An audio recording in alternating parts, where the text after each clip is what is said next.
This is a face someone's born ready. Cool, because I'm recording now. Hello and welcome. We are the Brothers Geek, and this is our podcast. My name is Patrick Schmaltz, with my two brothers, Christopher Schmaltz. Hello, Christopher. Evening.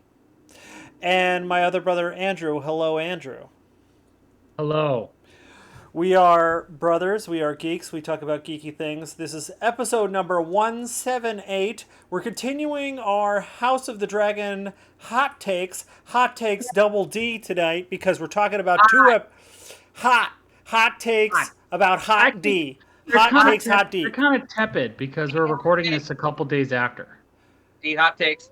I guess we should, if we're really doing hot takes, we should record them like the night they come out or something. Yeah, steaming hot. But we've had 2 days. These are tepid takes. Tepid takes. Hot D tepid takes are always tepid. Thanks, Christopher. Okay, spoilers going forward for episode 4.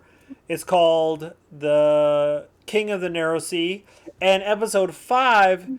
We Light the Way. Is that what that episode's called? Yes, it is. You're absolutely right. So, spoilers for those two episodes if you haven't watched House of the Dragon 4 and 5. We're talking about both of those this episode to get caught up. We're getting caught up because we skipped a week because we were busy. We were all busy.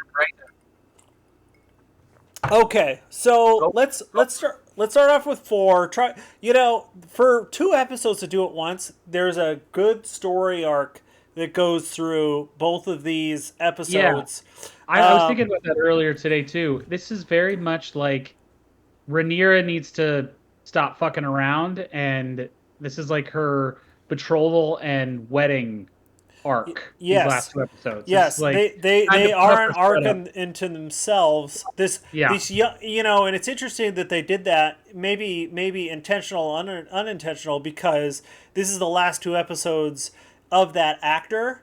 There's 2 actors that are being replaced, I believe, and then they're adding a bunch more kids who are the young babies who are growing up into the Aegon's going to be older, and all of her kids are going to be part of the cast. And so anyways, Millie Alcock and Emma D'Arcy are gone. They're done. This is the last episodes that will appear them because there's going to be a 10-year time jump, and the parts of Alicent and Rhaenyra, our 2 protagonists, are going to be taken over by new actors, but also the Valerians, the twins, Laena and Laenor, will be taken over by new actors as well because they'll have aged up 10 years.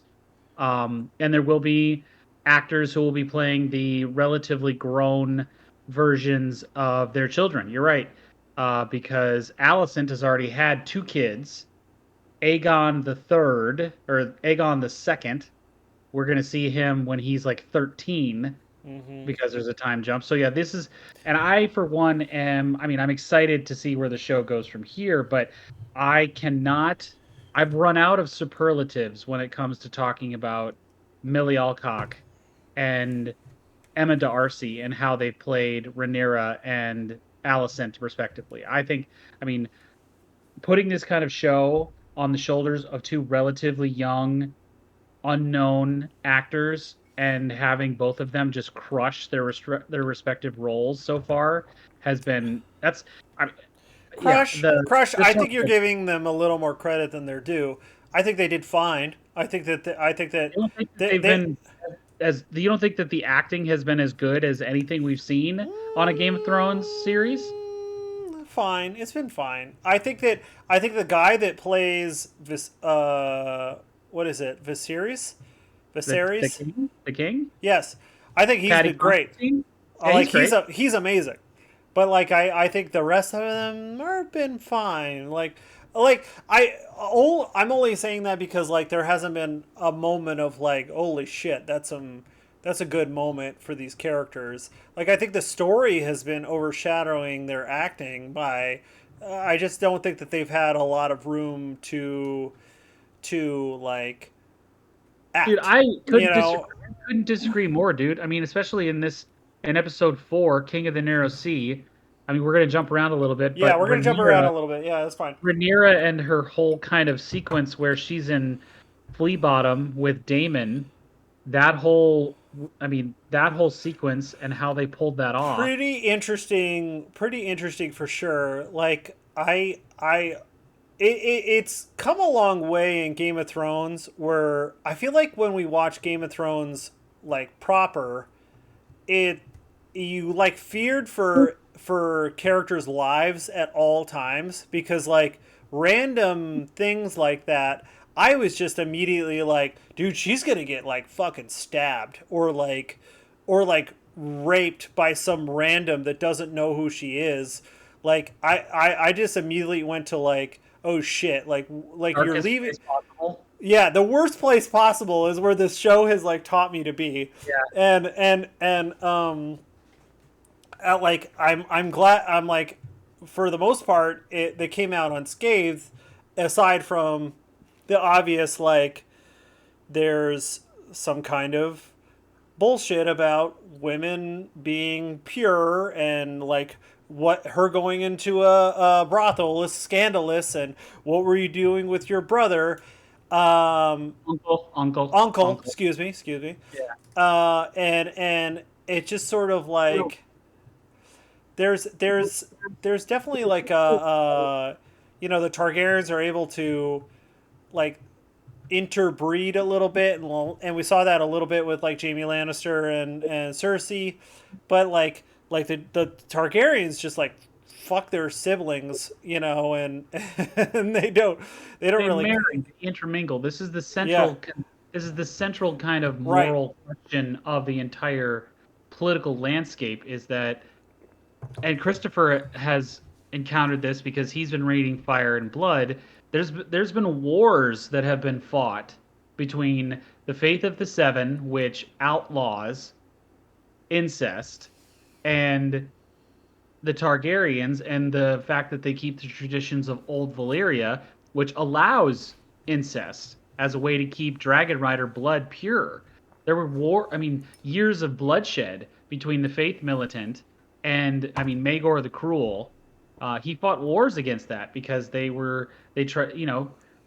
said to him that it was immoral, that they wanted to, remove him from the throne. I mean, for many, many reasons. Aegon was married to both his sisters, but uh, Maegor made war on the faith because they tried to, there was opposing moral realities. So Mm. the Targaryens do what they do, and they're the most powerful family in the Seven Kingdoms. And there's this kind of détente between the faith and the Targaryens because we abhor incest for many reasons, but their moral code is very different.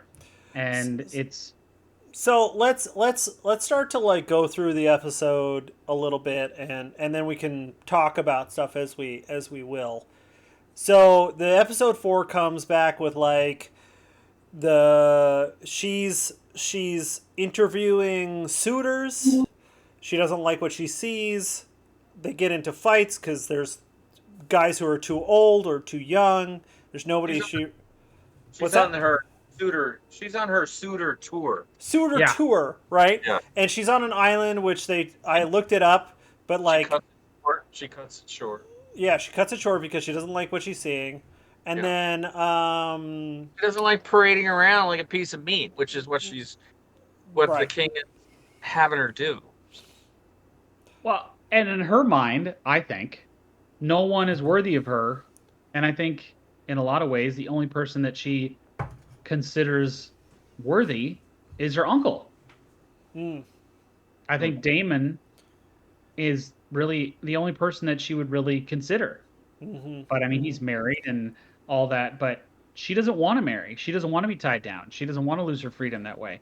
And the only person you would even consider is Damon. Oh, Well, and then she's got to answer to a husband is sort of like the Sorry.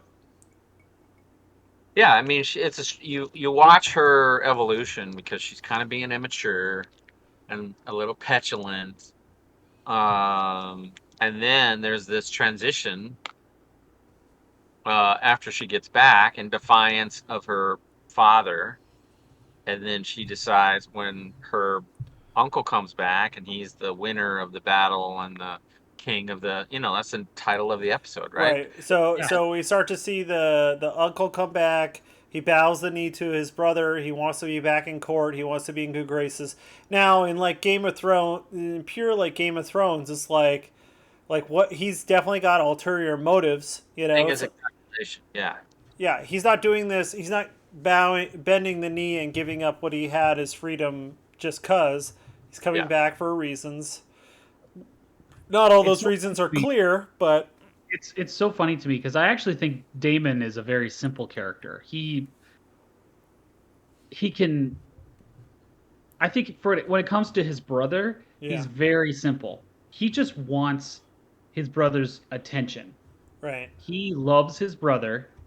He wants to be part of his brother's life. He has motivations and impulses that cause problems for his brother, and but he's the better warrior. He has a more solidified kind of military might. If he wanted to usurp his brother and just kill him and take the throne, he could do it and figure out a way to try to maintain power. But Mm, he doesn't. mm-hmm. He actually loves his brother. He wants to support his brother, but at the same time, he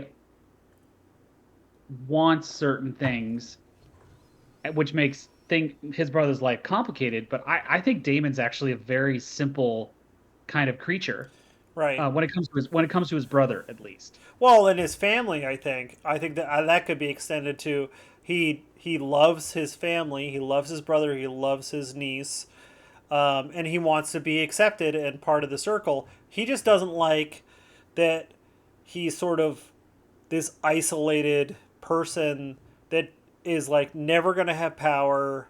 He's in like he sort of like has all this power but doesn't know what to do with it, and I think that he's definitely struggling with some stuff because he comes back to this moment and then he leaves clothes for Rhaenyra and she sneaks out of the castle. They sneak out of the castle and like is this just like a normal day in the streets or was this like a festival that was happening? Because there was like a show and there's like people drinking and there's people like eating on the Dude, like serving for all we food. know, for all Yeah, we know, that's Damon like enticing all that stuff to happen. Like yeah.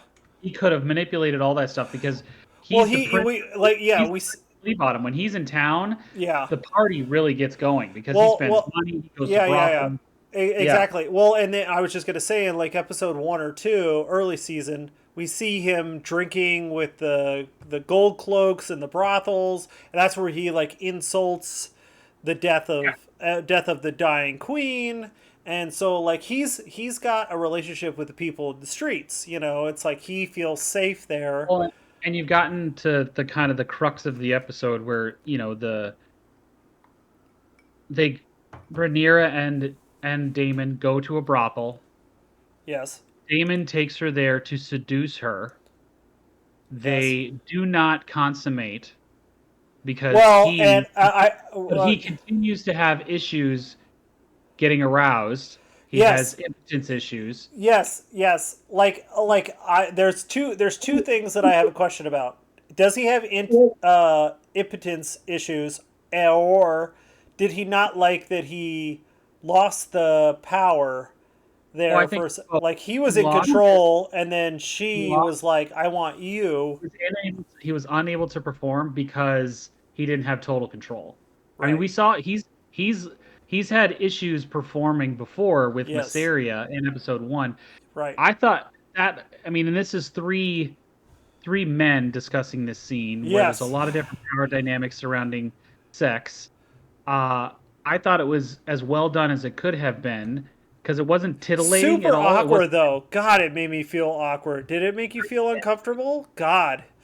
Christopher, what were your feelings on kind of that whole interaction in the brothel?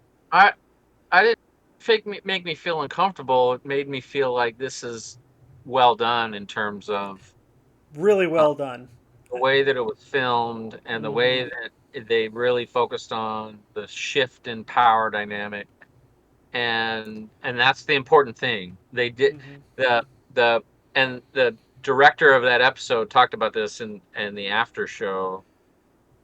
The thing you're supposed to glean from that is a change in mindset for her, and that is probably the most. I subscribe to the theory that that's why he had his issues, because he felt that shift. And it was like, okay, I am the man who's in charge. You're going to do what I demand of you. And it was like, nope, we're going to do this a different way.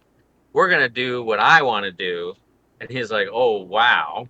Okay. And that's a very clear window into why he is so weak and simple. Like, I agree with that, Andrew. I agree with that too, 100%. Simple person. Yeah. And he has impulse issues and that kind of thing.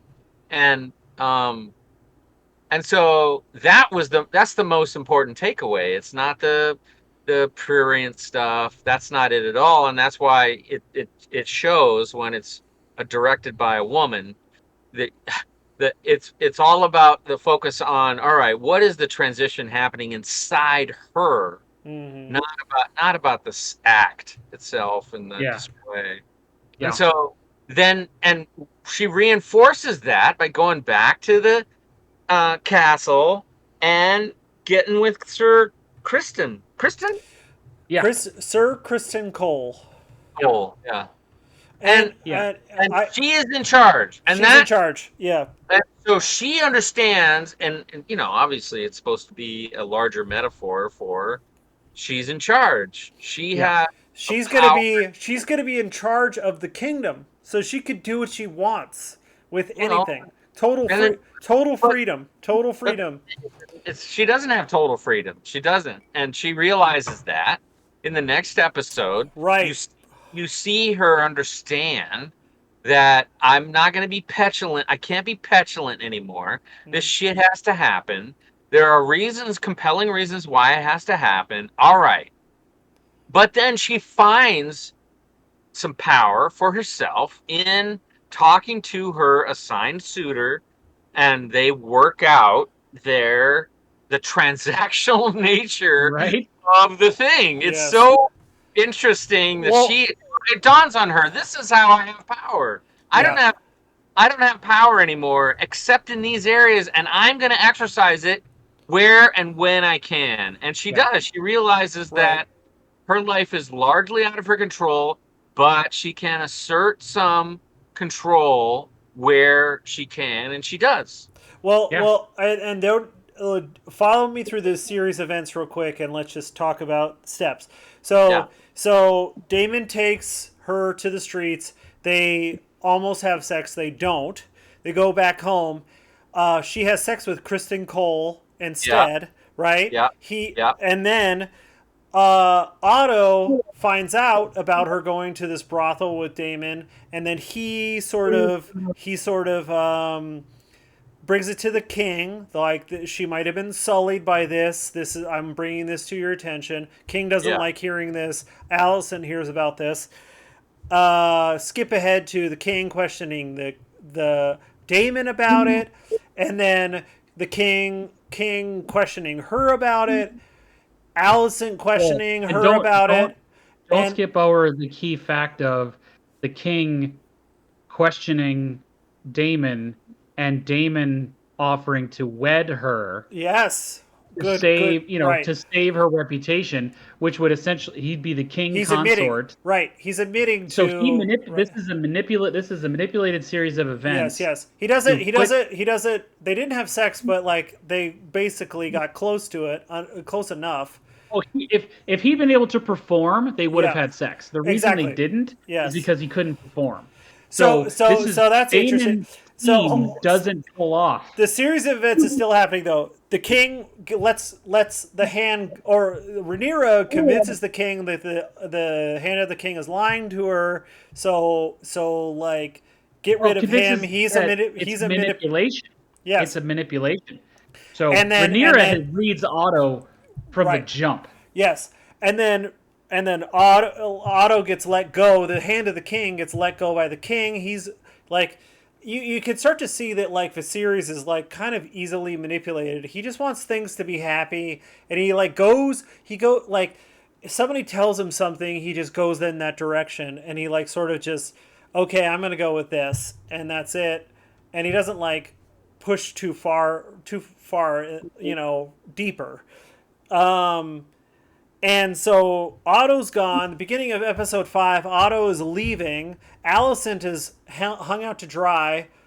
Did I skip anything? Alicent and Rhaenyra have like a conversation out by the Godswood about like, did she actually do it? She says that they didn't, but she doesn't tell her about Kristen Cole and her having sex. So she's had sex, but like, and there's all this like double standard bullshit. Like we're just, we're not talking about the moral bullshit about like the men are able to do all this crap. Like, but as soon as she wants to do it, it's a problem. Right. But right. Yeah. So they have a little conflict. Completely feeds into the ongoing theme of this is a misogynistic, patriarchal society. Yes. And it's the way that Westerosi culture enforces these bullshit constrictions on the women in society when literally Daemon is revered and he is the most morally like abhorrent of anyone in the kingdoms. And like you said, he's a war hero. Like he said, he's simple. Like he's not like a deep thinker or complicated. Well, I want to highlight something very specific. The conversation that kind of changes the tenor for Rhaenyra and how she looks at her future with Viserys, where they're in the small council chamber and they're arguing about what happened and what needs to happen going forward. And Viserys says to her, it's like, I don't want to, you're my heir. That's not going to change, regardless of who you're married to or not. You should marry because it's good for your power base. It's a good political move. You got to get married. You need to grow up and cement your power. We're going to marry you off to Laenar because when you have the Valerians in your corner.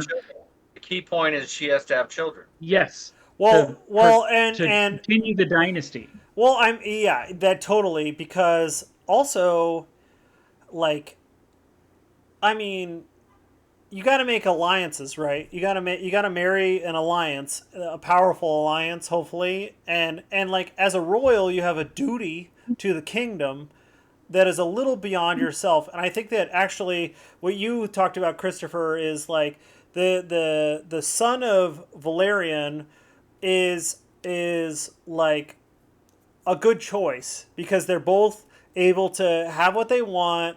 They don't really, he's not going to like fall in love with her and want power or like. It's the best political choice, and it ends up being the best personal choice for Rhaenyra also. So the series of events is still like happening. So let's go back to the point that Andrew was making, which is you can see the light bulb turn on for her in that conversation. Yeah. Because she has been all petulant because he got married and then they had a kid. Yeah. A boy. And so immediately she knows that she's on thin ice, or thinks thin ice. And not once has he said to her, I am not going to change, right? Right. She has observed all of these people lobbying him to change his heir, or that the heir will change, blah, blah, blah. So when he says to her directly, you are my heir, I'm not going to do that. And then he talks about, you have the power of choice with regard to this. You see her realize that, okay, so that's not going to happen. I still have agency here. I am not completely out of control, because she's reacting to the fact that nothing is within her control. I go back to that a lot. And Yeah. so she realizes that, okay, I have control in this, some control in this, because he's not going to change the decision. So he says she trusts that. So that's why she then stops being the way she was and changes her approach. Right. Yeah. Right. And then he says to her, he's like, choose your match, but you have to marry. Mm-hmm. Right. Like Mm-hmm. Right. I'm not, I mean, we're not at this point, choose your match. You have to get married, but through this series of events, he's like, enough screwing around. Mm-hmm. You're gonna marry Laenar Valerian. It's time. That'll resolve a lot of these ongoing issues. And Well, we're sort of dipping into 5 a little bit, so I want to well, like and no, we got to get to preamble. the key. We got to get to the key fact of this episode of what where Alicent puts the pieces together. Right. Is the Maester brews tea Mm. for Rhaenyra, so that if she is pregnant, the baby won't survive. So Right. they She knows that know she had sex. She it's knows that they well, it's elite. totally yeah. But she puts that together later. But that's the key fact at the end of this episode is Right. the Maester brews this tea. She's like, okay, any kind of baby that gets produced will just cause way too many issues right now. So she's gonna drink this tea to make sure there isn't a kid that comes from any kind of liaison that may or may not have happened with Introduction Daemon. to Wormtongue Strong. Wormtongue Strong is in there, sort of being all like suggesting. Oh, Oh I yeah. heard So that. he's the beginning of episode 5. He starts to like Otto leaves, and then they're like hanging out in the garden, and they're starting to talk about he Is suspects. Rhaenyra's okay? I was worried about her. Yes, Yeah, yeah. Definitely like a manipulator. Definitely like think about this. I heard them talking about this tea that the Maester delivered. I hope she's okay. Yeah. And then Allison puts it together, but she's not too smart to see the manipulation yet. And then she questions. I think she's getting there. And then She's getting there. She's getting the there. dumbest person in the whole episode is Kristen Cole. Hold the on. moron. Hold on. I have something to say about that scene. So he's not dumb. I think that he's dumber than shit. Hold on. He is not dumb. I think that this man is a true knight, and he feels bad about breaking his oath. And as soon as he's questioned about it, as soon as he's questioned even the slightest bit about it, he folds. He cannot tell a lie, and he's an honorable man who just can't lie. Right. I think you're completely right about that. I think that he has clung so hard to being a member of the Kingsguard. Yes. That defines him so much. He said it. He broke his oath when he coupled with her, and he loves her and begs her to like run away. Well, he can't be does he love her, or I think is he loves her? Hold on. Heartbroken. Is he in love with her, or is he just like mad at himself that he broke his oath, and the only way to fix it is to loves her. Legitimize it by saying we get married. That's a conversation from somebody. He doesn't realize he's trying to. He's not thinking through what he's asking of her. Yes. He really, and so he's coming from a place of "I love you, let's run off." Yeah, and I think he absolutely loves her, and then he's heartbroken. She rejects him, and he's heartbroken. So he has all conflicting things. Right. He's dishonored himself. He's broken his vow. He's heartbroken. For nothing. Yeah, for nothing. Yeah, and for one night of pleasure. The littlest bit of pressure from Alicent, and he caves, but it's still dumb. Still dumb. He's got all these legitimate emotional things that are going on, but it's still dumb, in my opinion. So he caves. Alicent knows what's going on, and her episode, her like sort of arc, takes a weird thing towards the end there. But the king begs Valerian to marry their houses. It's sort of like bringing them back together. Yeah. What'd you say, Christopher? I didn't quite hear you. Sorry, it was just I love that scene where he sails across to drag him out. That whole power dynamic.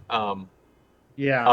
Showing up, not greeting him at the shore, making him come into the throne room. All of that shit was like signal setting. It's like Yes. you're a weak, pathetic king. Well, and then we Uh, talked about this 2 episodes, like our last episode, but when we were talking about episode 3, they didn't yeah, really show a lot of like the king being injured, and I had a question in He my is head of like, is he still like dying? And in 4 and 5, incredibly he's sick. fucked up. Like yeah. He is like falling apart. yeah, his fingers are gone. The fingers that we were talking about, there was like, did he lose them? What happened? They're Yeah. gone. Like there, he has sores crawling up his shit. In episode 5, he has like some nasty shit on his arm. He's Yeah, he has like throwing up. leprosy, or Yes. his flesh is rotting off. Yeah, it's bad. I He is mean, no one is fucked up. saying it in the show, but like this isn't grayscale, right? Like No, grayscale sort of looks different, right? No, it's great. not Yeah. grayscale. Right. So he's got some bad shit that is like definitely killing him, and you start to see that a lot. You see that a little bit in episode 4, and then a lot in episode 5. He's very weak. He's very weak, and like In every way, in every physically, politically, yes, yes. he's weakest he's ever been. We Yeah, see, Yep. yeah, he's definitely like dying, and he's getting his house in order because, like, he's got to put her in a good place, He marrying someone good. he sees it coming, so Yeah, yeah, yeah. and, He has that conversation about legacy, like how will I be remembered? He has yeah. those that oh, that that was brief it. little speech. That was one of the best scenes in this whole episode. Really, I will say this: these past 2 episodes have been really good, really like subtle, really like nuancy character stuff, dealing with some complicated problems with houses Yeah. and marriage and like breaking oaths and like intrigue and like really good like The, The palace intrigue stuff over the yeah, last 2 episodes has been fantastic. fantastic. Yeah, really good. relatively, and the actors are doing a great job because relatively simple script, Hmm. relatively simple script, and they're filling in so much in those scenes with solid acting Yeah. in the things that they've been given to say. I've been impressed with both of the episodes in terms of a lot of subtlety and style in the acting to communicate a lot about Yeah, Mhm. what's going on. So yeah, I like both episodes a lot. yeah. I think that the more we talk about it, I think that like I'm not necessarily like bad mouthing Millie Alcott or those guys. I just think that the acting all around has been good. Like Oh yeah, right. I think that those two haven't necessarily stood out to me because like the caliber of acting has been incredible. Like and so that scene where I love to think about this and it's a question of when you're a ruler and you've lived like a peaceful rule like and you've tried to keep the peace as much as you can, like you're not remembered for anything great. They remember the conquerors, they remember the Magor the Cool, the blah blah blah, the conqueror, the it's like they remember those guys because they like destroyed castles and murdered people and they have songs sung about them. But he's been a peaceful king that loves hunts and festivals and like keeping the peace and just keeping everybody calm. But that's not very fun, is it? Like people don't remember you for history for people. not in this society. They Yeah, don't. yeah, yeah. Game of Thrones society is pretty cutthroat. Like everybody's. Well, and it's Jaehaerys, the king before Viserys. I mean, he ruled for like 60 years, 70 years, and he was a good king because he didn't fight any major wars, and he united the kingdom. He actually, I mean, he made it one continent. Like he built Yeah. roads, he contributed to the power of the Night's Watch. Well, he through his wife, he made some good laws. He did things that actually like made society better after Aegon conquered the continent, and after Magar just kind of fucked shit up again because of how belligerent and cruel he was. and how anyone who challenged him just got murdered essentially. But yeah, you're right. Viserys is looking at the end. He's looking at the end of his life essentially. He knows how sick he is. He knows that he's gonna die, or he can feel it coming, and he's like, "What will I be remembered for?" And I don't think he likes what he's looking back on his life. He probably doesn't like it that much. He looks at the tragedy of losing his wife. I'm sure all of his children, but Rhaenyra, have died. Five miscarriages, right? It's sort of like it's he's a bit of a tragic character. He has this enormous responsibility he didn't ever want, and he's not really suited to, and it's essentially killing him. I mean, he hasn't sat on the Iron Throne in a while, but the Iron Throne, every time he sat on it, it injured him. It cut his back, it cut his fingers, the wounds never really healed, all that shit. Yeah, Viserys, he's a pitiable character because he's tried to do his best, but he's just not suited for the role he's in. He's just not. Yeah. So in true Game of Thrones like history is like there's a wedding, it's got to be bloodshed, right? It's shit goes sideways at a wedding. Shit goes sideways. It's not even the wedding. It's like the wedding like prep feast. It's like the beginning, like everybody come to town, let's party for 7 days. It's the welcome feast. Welcome feast. It's the rehearsal dinner. Rehearsal dinner. Yeah. So oh shit. And we're gonna have a rehearsal dinner. Nobody's allowed to die. Nobody's allowed to get beaten to death by a knight at the rehearsal dinner. Weapons at the rehearsal dinner in Tucson? No weapons at the rehearsal dinner. Oh Not man! Anyway. Oh man! I was just gonna. I was definitely gonna bring his sword. I was definitely gonna bring my Blackfire replica. Like, nice. Dude, I want a Blackfire replica sword. I know you've been tweeting about it nonstop. Dude, it's such a cool sword design. I know. Yeah, you don't have to yell at me. I know what you're saying. I just am not tweeting about it. Make it, Andrew. It will be at a con. It will be at a con. Just give it a year. Just give it a year. It'll get made. Both of those swords will get made. It'll be Blackfire. It'll be Sweet Sister, Dark Sister. Dark Sister. Yeah. Those two will definitely get made. Yeah, I can see both of those up on your wall, Andrew. Totally. Yeah, there's space for one right here. Yeah. I just want Blackfire. I don't need Dark Sister. That doesn't speak to me. There's some complicated things happening this wedding. So there's a complicated. What did you say, Chris? Sorry. I was gonna say your fiance gets Dark Sister. Oh. Christopher says that I should be able to hang Blackfire, and you should get Dark Sister as replica swords. Well, you can put yours in your dragon lair, and I'll put mine right here. You guys have a dragon lair in your house? Ashton's office. Ashton's office is the dragon lair? Ashton's office is called the dragon lair now. Cool. We've derailed. We have so derailed. What is the name of the dragon where they store all the dragons in the dragon pit? The dragon pit. It should be the dragon pit, not the dragon lair. It's not as fun to say dragon. All right. We like Dragon's Lair better. I mean, sure. The Dragon's Lair. She's saying it's not a pit. I mean, it could be. I would go. I would. Anyways, you're wrong. You're wrong.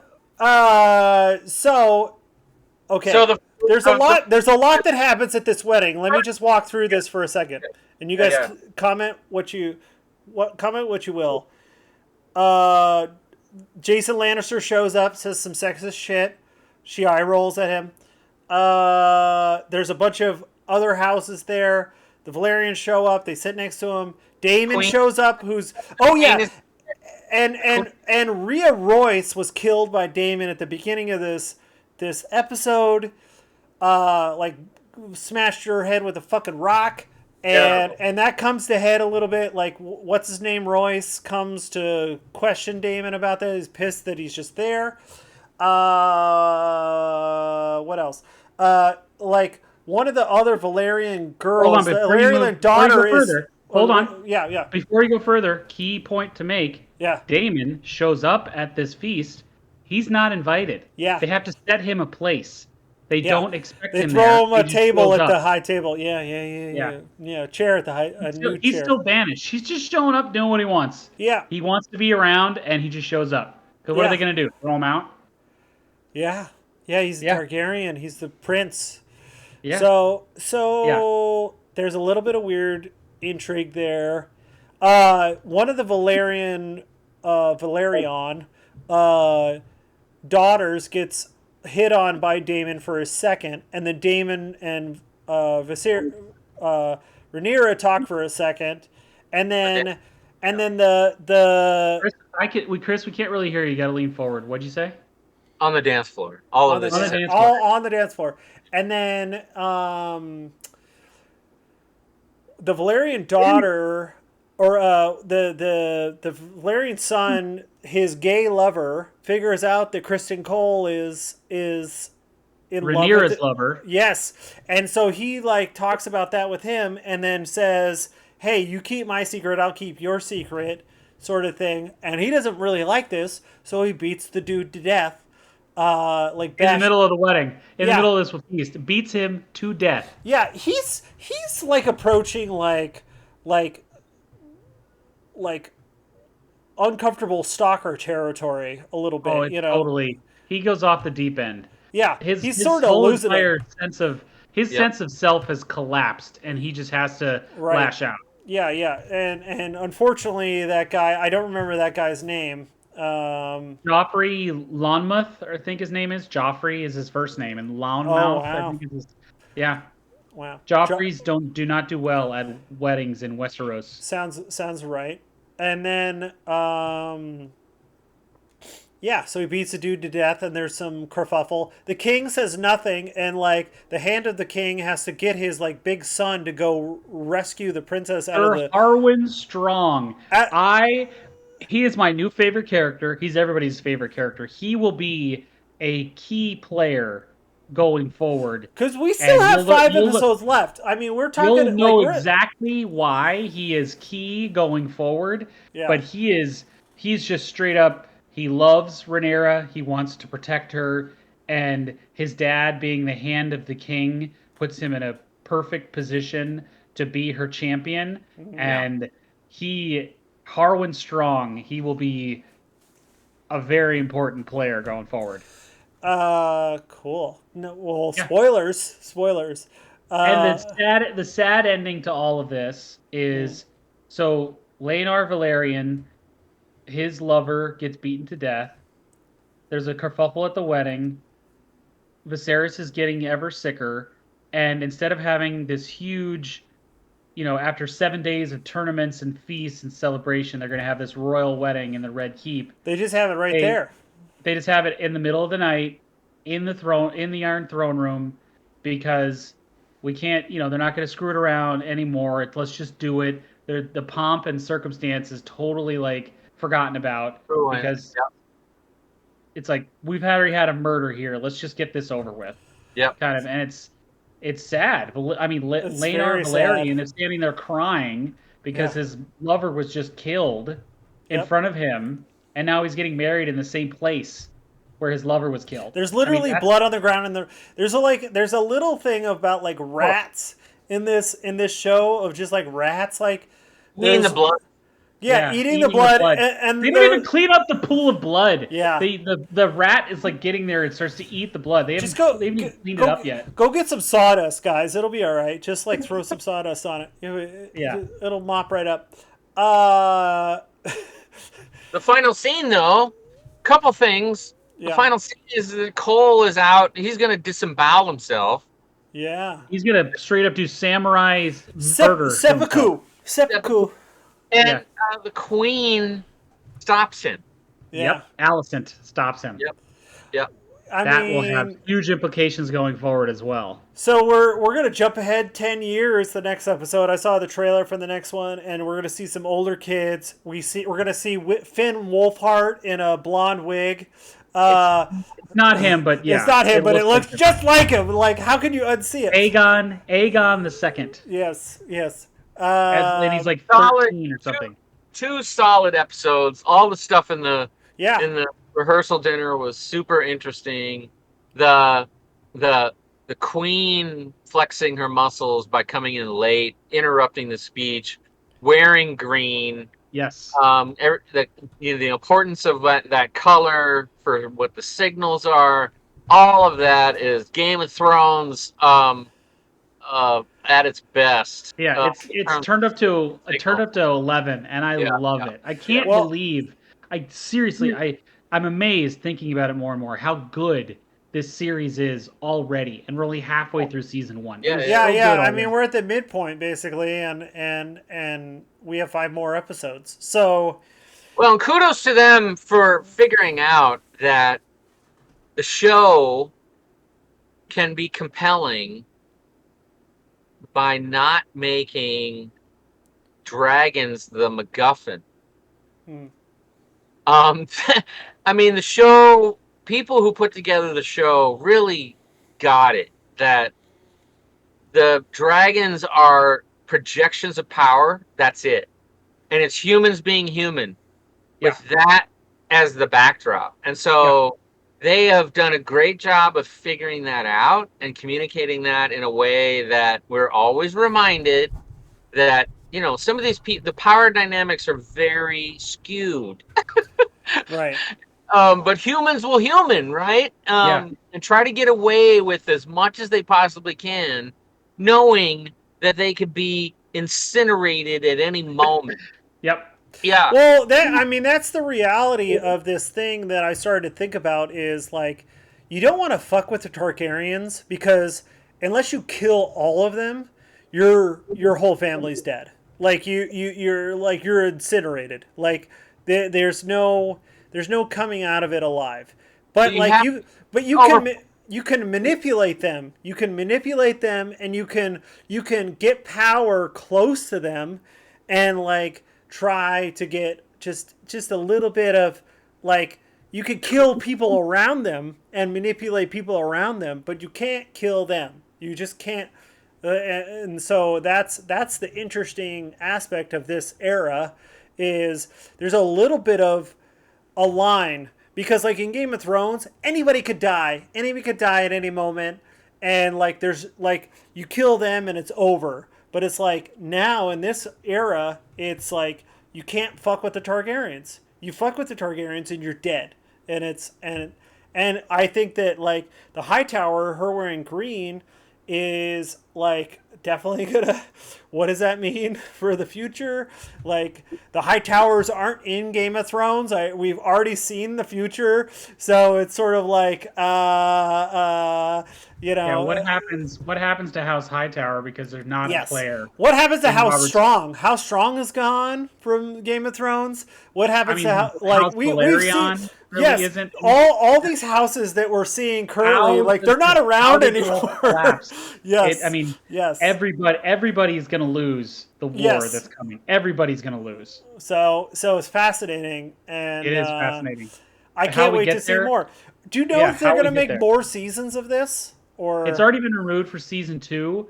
The scuttlebutt that I'm hearing is that once they tell this story, the Dance with Dragons story, hmm, they're going to continue. It's going to be anthologized. Like every uh, story that could potentially be told is up for grabs. Like they could tell 1 or 2 seasons about Aegon's conquest. They could tell 1 or 2 seasons about Nymeria and her 1,000 ships of the Rhoynar. Um, hmm, they could tell stories of the Blackfire rebellions. They could tell stories about the Age of Heroes. All the founding of the noble houses thousands of years ago. Like they could tell all these stories because they all exist, right? They all I existed. And you know what my one criticism of the show that Game of Thrones did really well is I feel like it showed because like we're seeing a lot that's happening at the top of of the kingdom. We're not seeing a lot that's happening at the bottom. I wish there was a storyline, a side storyline that was just like a regular knight who's living a normal life that was like seeing all this shit happen.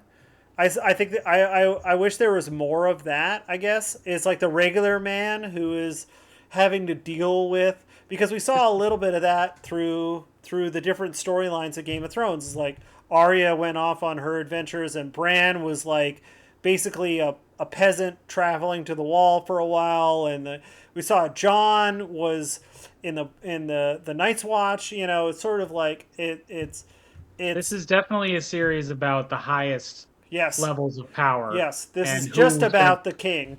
Just about it's just about the people, the people surrounding the king. So, I mean, it's every single. I mean, it's destination television. That's been a theme throughout our entire podcast. Is finding those series that are destination television for us. I look forward to 6 o'clock on Sundays so much now. Yeah, it's exciting.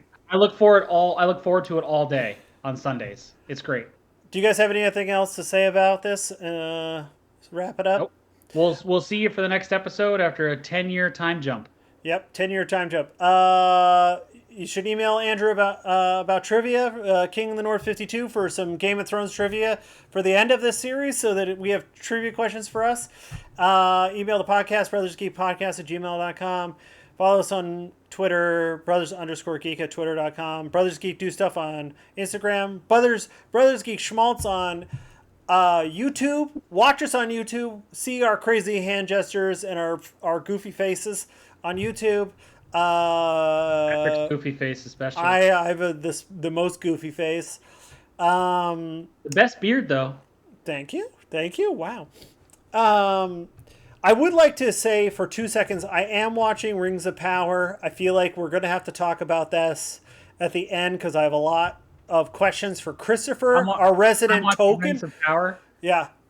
Yeah, Chris, we'll get into it. We have a lot to talk about for Rings of Power, so I feel like at the end of this, I'll just say briefly that I'm enjoying it, but it's a very different show than what we're talking about right here. We'll have to. I can anticipate us doing like a 2.5 hour giant bomb-esque episode, just talking about the season for the Rings of Power. Like, right. I mean, there's so much to unpack for that series that there's so much lore in like this. I mean, talk about Game of Thrones lore. Let's not get into it, dude. Well, just for a second, it's sort of like there's so much Game of Thrones lore. And there's so much like Tolkien lore. I mean, so much Tolkien lore that is like crazy. They are touching on things that I'm like, what is this? Is this guy in that book? What the fuck is going on? What? Why?